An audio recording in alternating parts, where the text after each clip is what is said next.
Vitória. Esqueci, desculpa, que a gente tinha combinado hoje de vir pra Tudo cá. bem, senta. Acho super legal essa ideia da gente estudar antes da aula, né? Difícil é só acordar mesmo.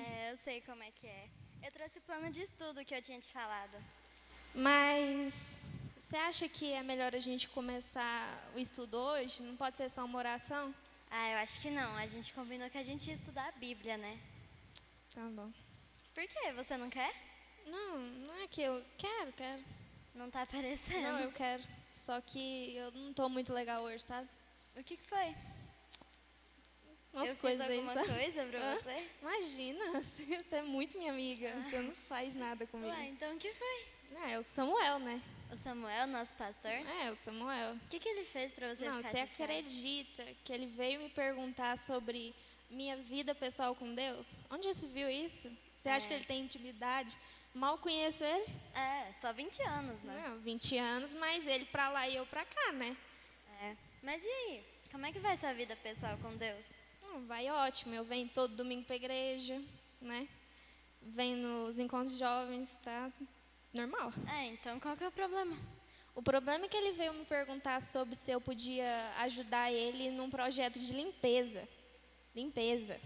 Tem muita gente Olha a minha mais cara de- apropriada, né? Vassoura? Não. E aí eu virei e falei assim, por que você não chama a Raquel? Ela é super mais apropriada para isso, né? Aí você acredita que ele disse que falou com ela e ela falou, né, que era para mim vir. Ela sempre foi Que muito atrevida. Ela é super... eu não sei como que ela vem todo domingo e não se sente culpada pelas coisas que ela faz, né? Eu sei exatamente o que você está falando. Não, eu me senti super... Fiquei como a ruim da história, né? Porque eu não queria ajudar, mas eu não consegui pensar em nome de mais ninguém. Não é fácil mesmo. Não é fácil, né? A limpeza não é muito seu dom. Já vi seu quarto e eu posso assegurar que não é. Mas é porque Deus ainda não revelou pra mim que o meu dom é de limpeza. Então, não é. Qualquer coisa. Ele pediu pra você fazer qualquer coisa mesmo, né? Mas só de vir todo domingo, né, participar das pregações, eu acho que já vale a pena, né? Eu acho deveria. que já vale de alguma coisa. Mas então, o que vamos estudar hoje? Muito bom. Aqui no estudo tá pedindo pra gente ler Filipenses 2, 1 ao 4. Lei. Por estarem unidos com Cristo, vocês são fortes. O amor dele os anima, e vocês participam do Espírito de Deus. E também são bondosos e misericordiosos uns com os outros. Então, peço que me deem a grande satisfação de viverem em harmonia, tendo o mesmo amor e sendo unidos alma e mente. Não façam nada por interesse pessoal ou por desejos tolos de receber elogios, mas sejam humildes e considerem os outros superiores a você mesmo. Palavras bonitas, né? Ótimas. A Raquel devia super ouvir essa palavra hoje, né? A gente podia escrever esses versículos nos papeizinhos e entregar pra ela. Você acha que dá certo? Vamos colocar na mochila dela no intervalo. Então, mãos à obra, Vitória. Vamos lá.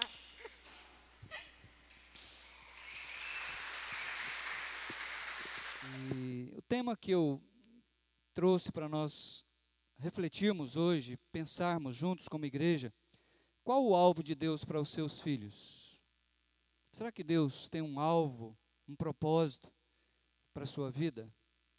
Eu ouço muitas pessoas falarem de sonhos, né? Inclusive eu ouço às vezes pessoas que fazem uma música e dizem assim, não, essa música era o sonho de Deus. Eu não creio que Deus sonha muito. Ele tem propósitos, ele tem desígnios. E hoje eu quero trabalhar um pouquinho com base nesse texto sobre isso. Qual o alvo de Deus para os seus filhos? Efésios, e nós vamos trabalhar esse texto juntos desde o versículo 7. Inicialmente, só para você ter uma ideia assim no contexto, Paulo ele está ensinando a igreja, ele está pegando algo que era comum na época deles. Quando um rei saía para a guerra, e quando esse rei se tornava vitorioso, derrotando o inimigo, ele despojava aquele exército derrotado. Ele trazia cativo, preso, prisioneiros, os soldados, aqueles que sobreviveram à batalha. E o exército vencedor, o exército do rei vitorioso, entrava no acampamento derrotado e saqueava os bens daquele exército. Então eles levavam para eles, e quando chegavam na casa deles, lá no reino deles, na cidade deles, esses despojos, esses presentes eram distribuídos para todos, era uma grande alegria. E o rei, marchando à frente do seu exército, no seu cavalo, era saudado, aplaudido, aclamado como um rei vitorioso. Então é essa figura que Paulo tem aqui, a partir do versículo 7, quando ele diz assim, vou ler de novo. E a cada um de nós foi concedida a graça, conforme a medida repartida por Cristo. Por isso é que foi dito, quando ele subiu em triunfo às alturas, levou cativos muitos prisioneiros. Então, depois da sua morte, a ressurreição dele foi a grande vitória contra os seus inimigos. E deu dons aos homens. Então, a mesma figura, ele repartiu despojos com o seu povo. O que significa ele subiu? Senão que também havia descido às profundezas da terra. Temos que entender isso. Porque muitas pessoas acham que Jesus foi lá no inferno depois da sua morte. Isso não é verdade. O que esse texto está ensinando é sobre a encarnação de Cristo. Ele saiu lá das alturas, do céu, da glória, e ele veio aqui embaixo, na terra. Ele se tornou homem, ele foi servo e ofereceu sua vida na cruz como um sacrifício. Por isso ele diz no versículo 10, aquele que desceu, falando da sua encarnação, é o mesmo que subiu, falando da sua intronização. Ele está lá à direita de Deus, acima de todos os céus, a fim de encher todas as coisas. Entenderam isso? Então, a partir desse momento, a gente começa a refletir um pouquinho juntos. Peter Pan. Quem lembra do Peter Pan? O Lucas ali foi o primeiro. Gosta do Peter Pan, Lucas? Pois é, esse personagem, criado em 1911, ele é um menino que não quer crescer. Ele é um menino que gosta demais da conta de brincar, das aventuras, mas ele não quer as coisas de adulto. Por isso, ele, junto com a sua turma, está pronto a fazer as suas peripécias. Então eu quero que você preste atenção nisso, porque hoje nós queremos falar sobre maturidade, mas tem muita gente na igreja que, a lá Peter Pan, não quer crescer, não quer amadurecer. A Bíblia diz assim, olha, vocês, falando dos cristãos, vocês não são estrangeiros nem forasteiros, mas concidadãos dos santos. Ele está dizendo que nós participamos junto com os santos do Velho Testamento, do Novo Testamento, e nós agora somos membros da família de Deus. Olha que grande privilégio. Somos membros. A Bíblia no Novo Testamento fala de um ato de Deus de nos adotar na sua família. Somos filhos de Deus por adoção, por causa da fé que nós colocamos em Cristo Jesus. Então a Bíblia nos dá esse grande privilégio de chamar Deus de Pai. Ela usa até uma expressão, Abba, Pai. Jesus, ele sempre chamou Deus, o Pai, de Abba, que é uma expressão aramaica que trata de muita intimidade, como se você estivesse falando papai, paizinho. E é isso que nós temos. Quando você vai para o Velho Testamento, os crentes do Velho Testamento não chamavam Deus de Pai. Era o Deus de Abraão, de Isaac, de Jacó, era o Deus da aliança, era o Deus que os libertou do Egito. No Novo Testamento, nós temos um privilégio muito grande. Jesus nos ensinou que nós temos um Pai nosso. E Ele quer que nós nos relacionemos com Ele como nosso Pai. Agora, qual é o alvo de Deus, Pai, para nós como filhos? Eu quero só, de maneira rápida, relembrar com você o que nós vimos até então. Primeiro sermão, nós falamos sobre amar a Deus. E eu usei como ilustração aquela ex-prostituta, quando ficou sabendo que Jesus estava numa casa, ela foi lá e de uma maneira extravagante, ela demonstrou publicamente o seu amor por Jesus, quebrando aquele vaso caríssimo de unguento, de um perfume e derramando sobre Jesus. Nós estudamos no segundo sermão, falamos sobre compromisso mútuo, compromisso que nós temos uns com os outros. No terceiro sermão nós falamos a semana passada sobre encorajamento, nossa responsabilidade de encorajar uns aos outros. E hoje eu quero falar sobre maturidade espiritual, o alvo de Deus para nós. Você vai ver em várias partes da Bíblia um contraste, principalmente no Novo Testamento, um contraste que principalmente Paulo usa muito essa figura, mas o escritor de Hebreus também usa, maturidade e imaturidade.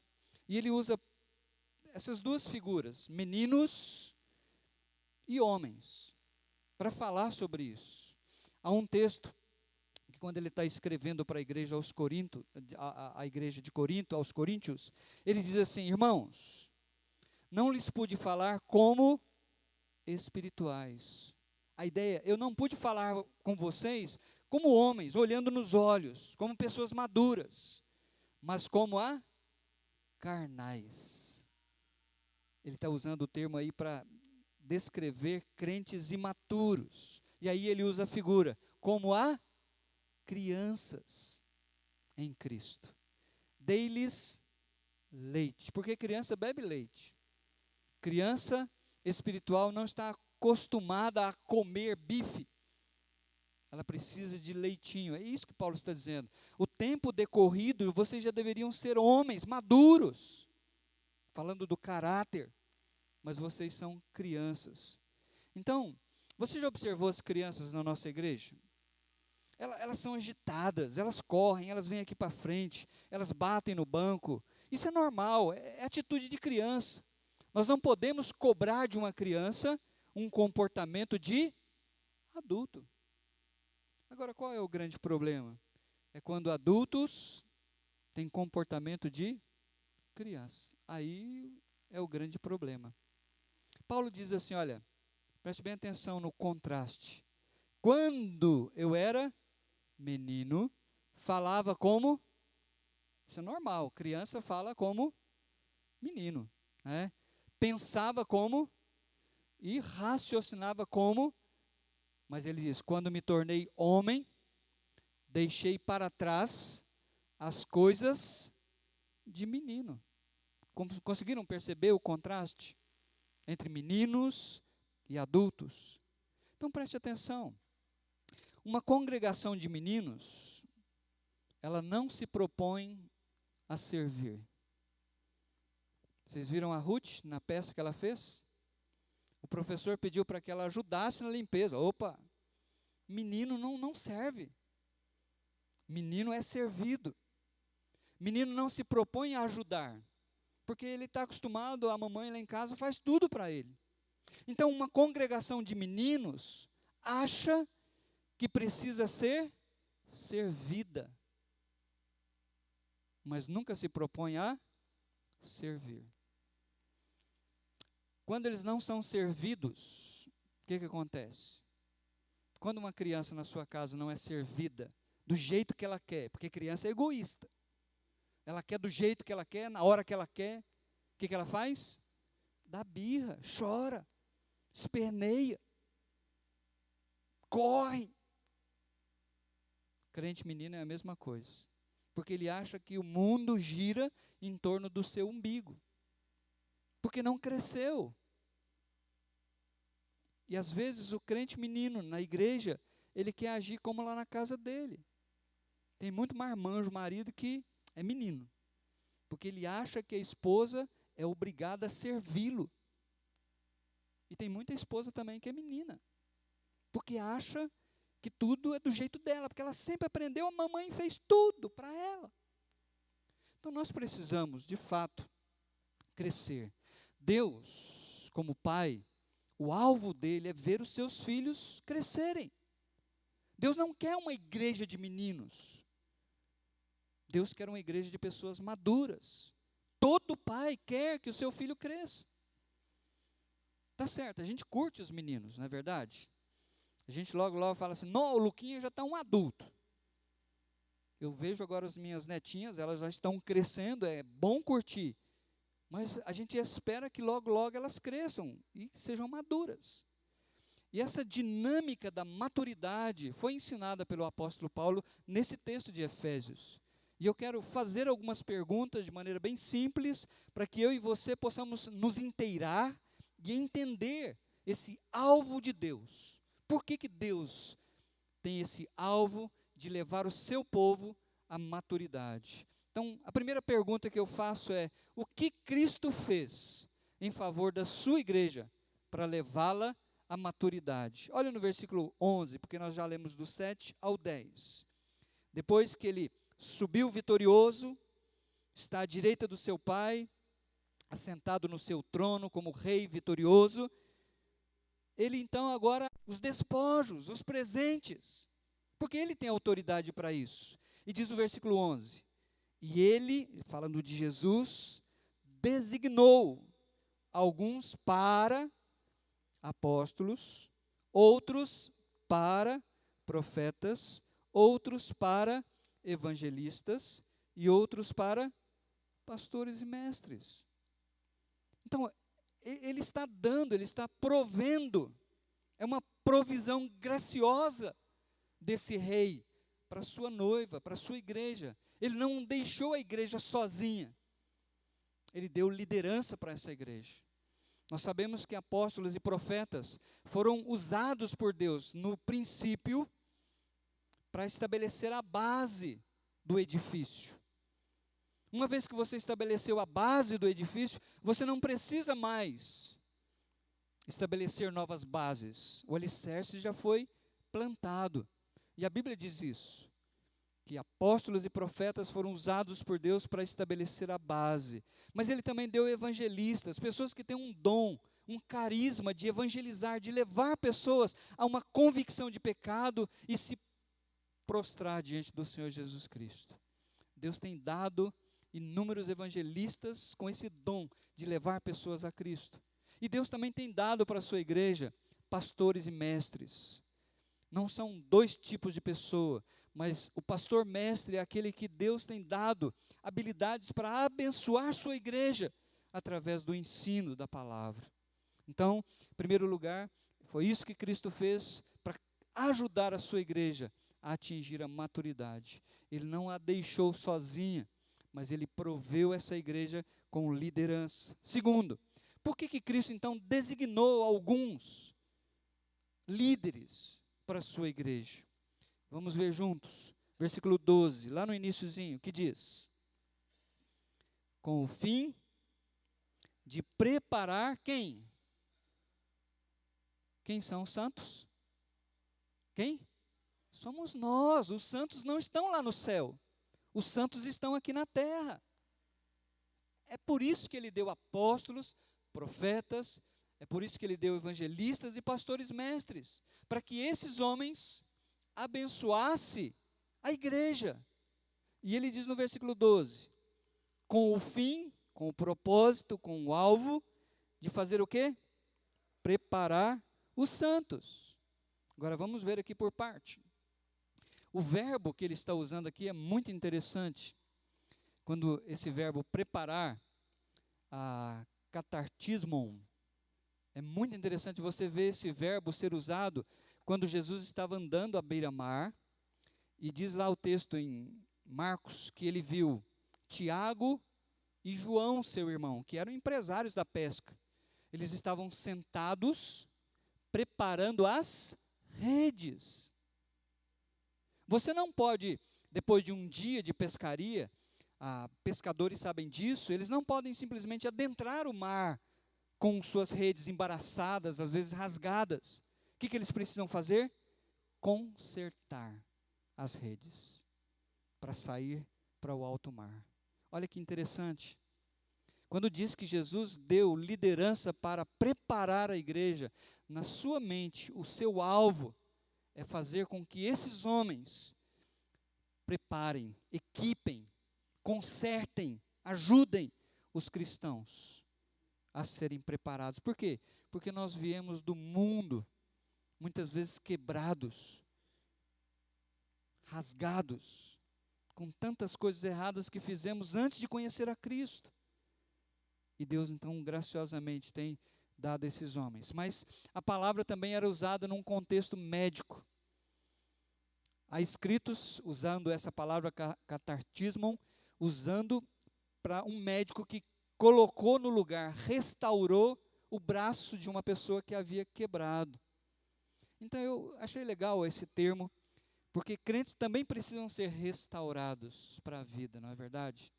Quantas vezes a gente está totalmente quebrado, arrebentado, e Deus tem usado o seu povo, usado a sua liderança, usado uns na vida dos outros, para que a gente possa ser restaurado.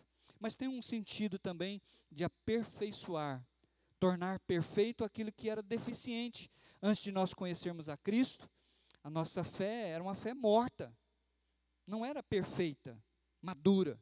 Mas quando nós conhecemos a Cristo, Ele começou um processo de aperfeiçoamento. Aquele que começou boa obra, vai completá-la.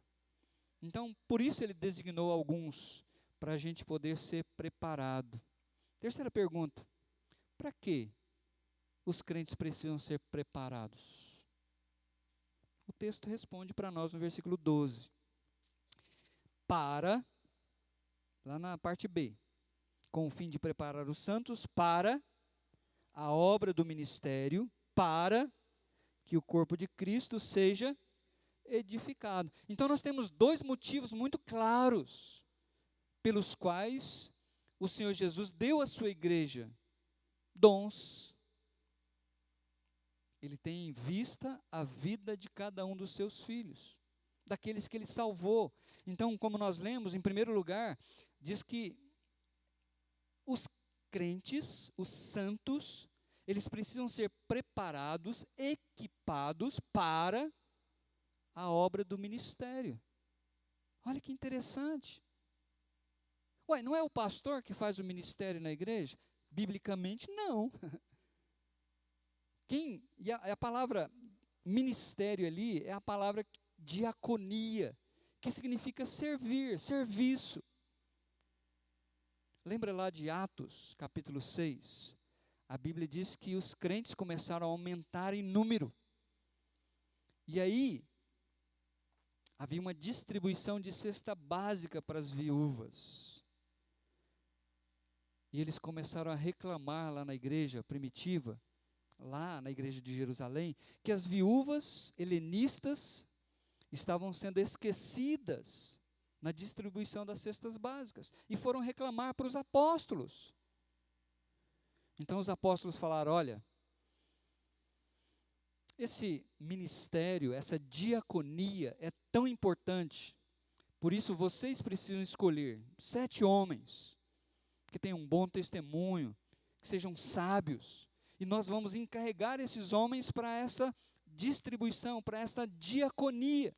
Quanto a nós vamos nos dedicar à oração e ao ensino da palavra. Então, quem faz o ministério não é o pastor, é a igreja, é você. Segundo motivo, para que o corpo de Cristo seja edificado. Olha, não é o pastor que edifica vocês. Quem edifica vocês são uns aos outros, na medida em que vocês estão exercendo o seu ministério, a sua diaconia. Então você é usado por Deus para que esta igreja seja edificada. Essa palavra edificada, edifício, é tirada do mundo da construção civil. Vocês, bem pertinho de nós, logo surgiu, plantaram um prédio aqui que parece que nasceu de um dia para o outro, não foi? Claro que levou tempo, mas hoje, quando nós olhamos para esse prédião que está ao nosso lado aqui, a gente fala assim, puxa vida, parece que edificaram isso numa semana. Não, levou tempo. A gente aqui às vezes não presta atenção. Então Deus quer fazer isso na sua vida. Ele quer construir o caráter de Jesus, dia a dia na sua vida, pela ministração, uns na vida dos outros. Quarta pergunta. Qual é o propósito de Jesus em todo esse processo? De dar liderança para preparar os santos, para que os santos possam exercer o ministério, edificar a vida uns dos outros. Olha comigo no versículo 13. até que todos alcancemos a unidade da fé e do conhecimento do Filho de Deus e cheguemos à maturidade, atingindo a medida da plenitude de Cristo. Olha que coisa mais legal! Como que esse Senhor Jesus, esse Rei vitorioso, ele não se esquece de ninguém. Eu não sei se você lembra de uma passagem do Velho Testamento em que Davi estava com o seu exército e ele chegou na cidade dele. Quando ele chegou, ele se desesperou porque um exército inimigo tinha invadido a cidade, capturado as esposas, os filhos e levado cativos. E as pessoas começaram a chorar e queriam matar Davi por causa disso. Davi consultou a Deus, perguntando se ele deveria ir ao encalço daquele exército. Deus deu positivo e eles foram. Mas era muito longe, porque eles já estavam vindo de uma outra guerra. Quando chegaram mais ou menos num rio lá, bem distante, uma grande galera mais velha não aguentou e ficaram lá cuidando das bagagens. E os outros atravessaram o riacho e foram no encalço, pegaram o exército lá longe, batalharam e trouxeram os despojos, as esposas, os filhos. E aqueles que foram para a batalha disseram para o rei Davi assim: agora, rei, nós vamos distribuir esse negócio só entre nós que batalhamos. Aqueles que ficaram lá não vão ganhar nada, não.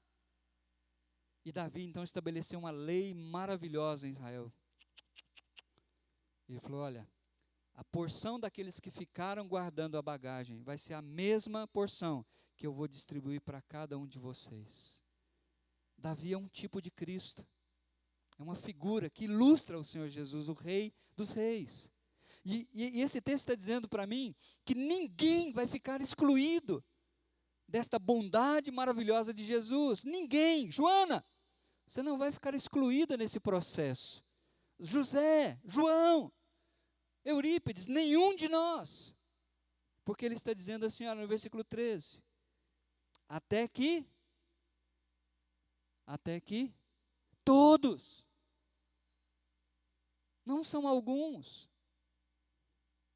O Senhor da igreja, Ele ama cada um individualmente. E Ele está investindo na sua vida, você nem percebe isso. Mas Ele tem cuidado da sua vida de tal maneira que Ele está cumprindo o seu alvo, que é levar você à maturidade. Então preste bem atenção. Ninguém ficará para trás, até que todos alcancemos a unidade da fé e do conhecimento do Filho de Deus e cheguemos a... Esse é o alvo. Agora, o alvo não é o pastor da igreja, ou seja, o padrão de maturidade, não é o pastor da igreja, não são os presbíteros, não são uns aos outros, mas o padrão é o Senhor Jesus. Por isso Ele se tornou homem, para ser o nosso modelo, o nosso exemplo. Então, vamos ler comigo de novo, todos? Até que todos alcancemos a unidade da fé e do conhecimento do Filho de Deus e cheguemos à maturidade, atingindo, aqui é o padrão, isso aí não está na Bíblia não, pus só para você ver, atingindo a medida da plenitude. Algumas versões trazem a palavra estatura em vez de plenitude. A ideia é de que o Senhor Jesus é o homem maduro. Lembra que várias vezes o Pai disse assim: este é o meu Filho amado em quem eu tenho todo prazer, em quem eu me agrado. E Ele está trabalhando na nossa vida para fazer a mesma coisa. Última pergunta. Qual é o propósito final de Jesus em levar sua igreja à maturidade? A resposta está aí no versículo 14. Olha comigo.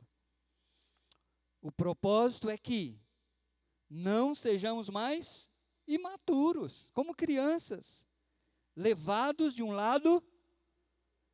Ele está usando a expressão ou a figura de um barquinho. Quando está no mar e os vendavais batem nesse barquinho, vai levando ele de um lado para o outro.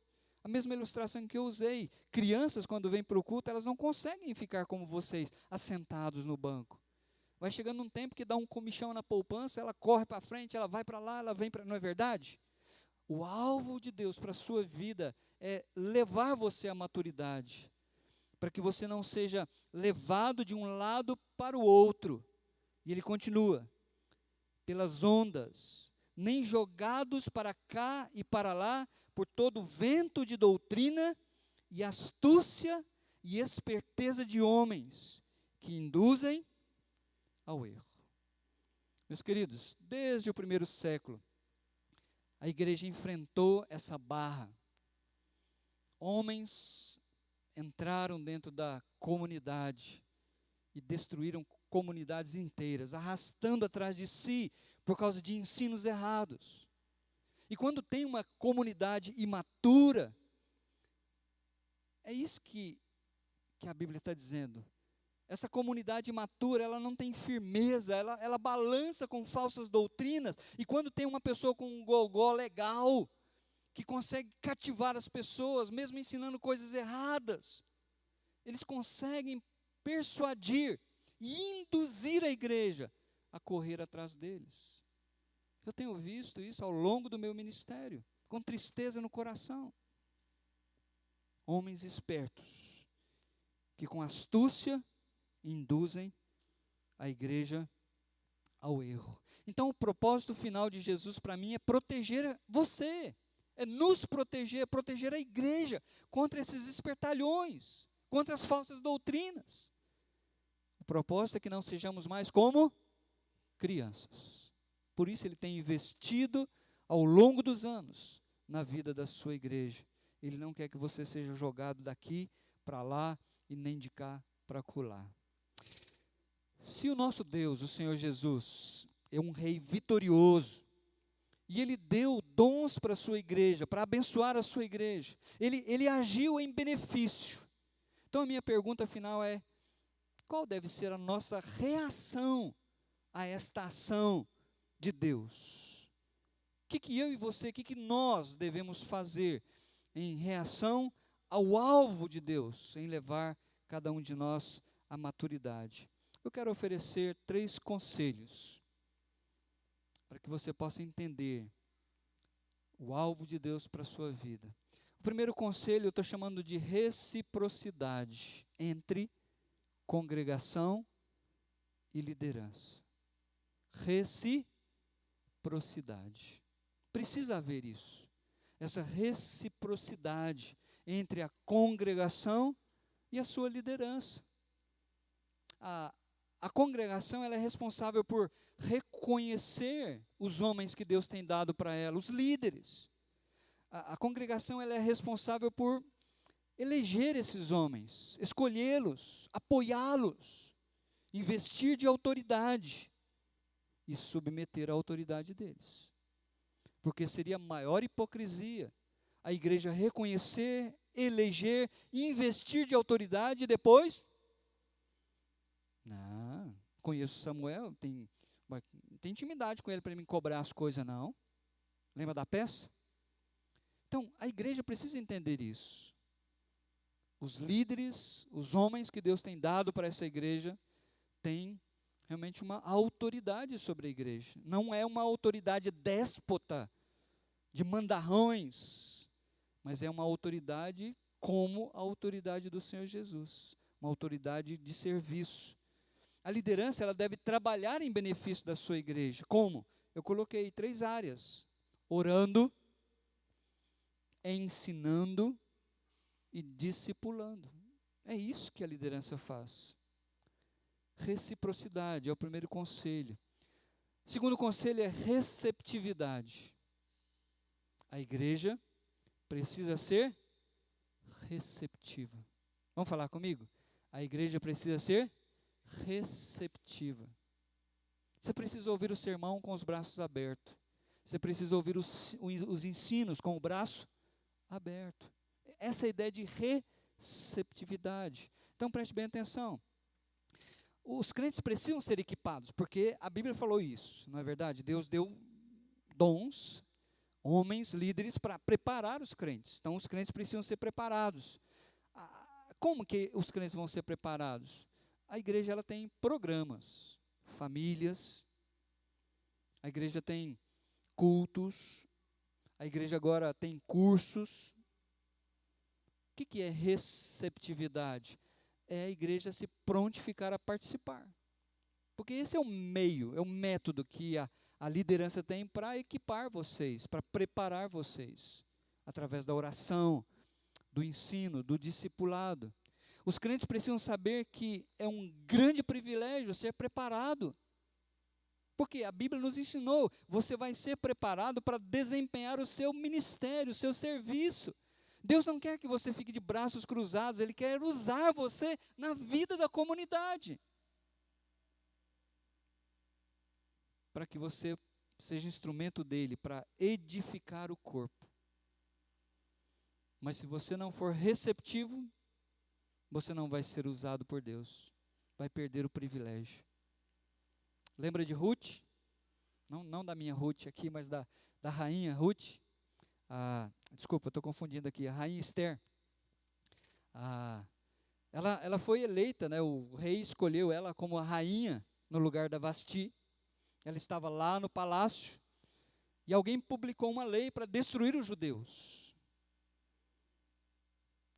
Mordecai, que era o tio dela, pegou o telefone e ligou. Falou, ó, neguinha, o bicho está pegando. Porque há uma lei no reino que diz que os judeus vão ser destruídos. E interceda junto ao rei. Ela falou, de jeito nenhum. Lembram disso? Tem 30 dias que o rei não me chama. E a lei dos medos diz que quem entrar na presença do rei sem ser convidado, sem ser chamado, ele manda matar. A menos que ele estenda o cetro favorável, dizendo, vem cá. Mordecai falou, ó, neguinho, o negócio é o seguinte. Quem sabe foi para um momento como esse que Deus te colocou na posição de rainha. Agora, preste atenção, se você ficar calada, Deus vai prover de outra maneira um recurso para abençoar e salvar o seu povo. E você e a casa do seu pai vai perder esse grande privilégio. Nós não teríamos hoje o livro de Esther. Nós não saberíamos que ela foi uma rainha usada por Deus. Até hoje, os judeus comemoram uma grande festa por causa desse dia. Quando ela desligou o telefone, ela foi lá falar com o rei. Primeiro ela pediu para todo mundo orar por ela, e ela foi, o rei estendeu o cetro, e ela então pediu. E Deus atendeu toda aquela fala. Deus quer usar você do seu jeito. Ele formou você, foi Ele quem fez você. Você não precisa vir aqui para pregar. Você não precisa cantar. Existem ministérios muito melhores, maiores e mais profundos do que uma pregação. Você pode ser usado na vida uns dos outros com uma simples palavra, com uma oração, com um abraço. É só você ficar prestando atenção. Às vezes, neguinho chega aqui meio cabisbaixo, meio, né? Seja encorajador. Nós vimos isso a semana passada. Não precisa saber o que está acontecendo. Às vezes o irmão não quer abrir um abraço, fala, não quero nem saber o que você tem. Quero orar por você, Deus, em nome de Jesus. Abençoa meu irmão, dê uma semana jóia, dê livramento. Abençoa em nome de Jesus. Dá um abraço e vai embora. Não precisa saber das coisas que aconteceu na vida desse irmão. Terceiro lugar, responsabilidade da liderança. Os líderes escolhidos, eleitos, eles têm uma responsabilidade. Eles vão prestar contas mais do que a maioria da igreja. Porque eles foram investidos de autoridade para exercer esse trabalho. Então, qual é a responsabilidade? É preparar os santos. Como? Orando, ensinando, discipulando. Nós precisamos pensar na próxima geração. De acordo com esse texto de 1 Timóteo, ele fala, olha, a liderança precisa ensinar, preparar os próximos líderes. Porque daqui a algum tempo não vai ter mais Sebastião, não vai ter mais seu Alcides, não vai ter mais os homens dessa igreja. Ademar, Chico e outros líderes, Afrânio, Marcos. Por isso nós precisamos preparar novos líderes para assumirem a responsabilidade desta igreja. Eu quero que você nunca se esqueça que o alvo de Deus para a sua igreja é a maturidade. Deus não está interessado na sua prosperidade. Entenda bem. Não estou dizendo que Ele não possa abençoar você e tornar você uma pessoa próspera materialmente. Mas se há um propósito, é que Ele quer levar você a ser como o Senhor Jesus Cristo, o Filho dele. Esse texto de Romanos diz assim: sabemos que Deus age em todas as coisas. Para quê?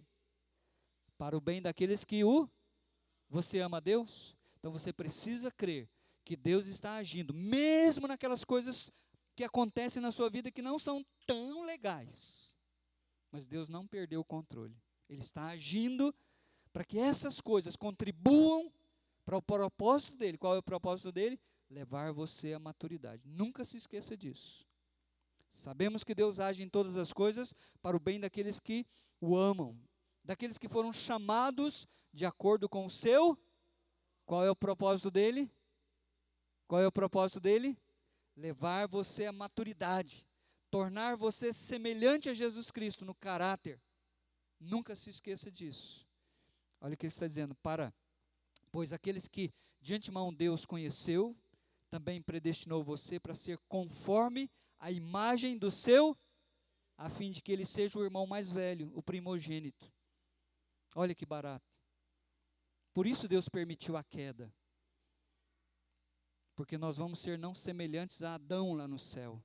Nós vamos ser semelhantes a Jesus Cristo. Então preste bem atenção nisso. Eu não sou um pai coruja. Eu acho que não, né? Mas eu fico tremendamente empolgado e feliz. Porque hoje, depois de um longo processo, eu vejo Samuel amando a sua família, sua esposa, cuidando com carinho das suas filhas.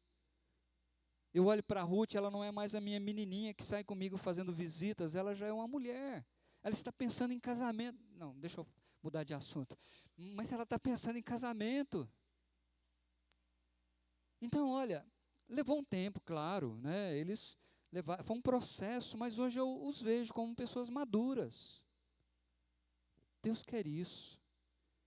Deus quer olhar para nós e dizer: eu estou vendo o Eurípides mais maduro. Eu estou vendo a Marci mais madura. É isso. Olha o que o escritor de Hebreus fala.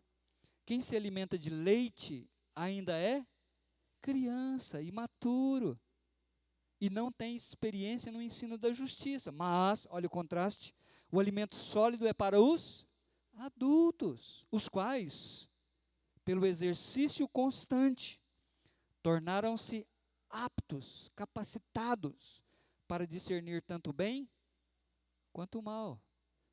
Lembre-se, não se esqueça que o alvo de Deus para você é a maturidade. Deixa de ser criança. Criança só pensa em si mesma. Criança só quer ser servida. Seja maduro, seja homem. Trabalhe, esforce, sirva, e você será grandemente abençoado. Para terminar, eu tenho 4 perguntas, só para você refletir hoje à noite. Primeira, você aproveita, como membro desta igreja, você aproveita as oportunidades de ser preparado para exercer algum ministério nesta igreja ou fora desta igreja? Você pode ser preparado não para trabalhar aqui. Deus pode ter um outro plano para a sua vida. Mas você tem aproveitado essas oportunidades? Segundo, qual valor você atribui quando exerce algum ministério nessa igreja? Peso ou privilégio?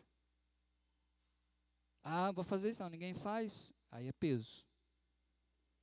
Ah, ninguém faz, mas eu vou fazer para a glória de Deus. Aí é privilégio. Lembra do que eu falei? Não são os pastores que têm ministério na igreja. São os crentes. O seu trabalho é que vai edificar. O seu trabalho é que vai abençoar uns aos outros. De 1 a 10, que nota você dá para a sua maturidade espiritual hoje à noite? Por último, você se acha preparado para resistir aos ventos de doutrinas e astúcias e esperteza de homens que procuram induzir os crentes ao erro? Você acha que você está preparado ou você precisa mais ainda se preparar? Pensa nisso. Eu quero convidar você para cantarmos uma última música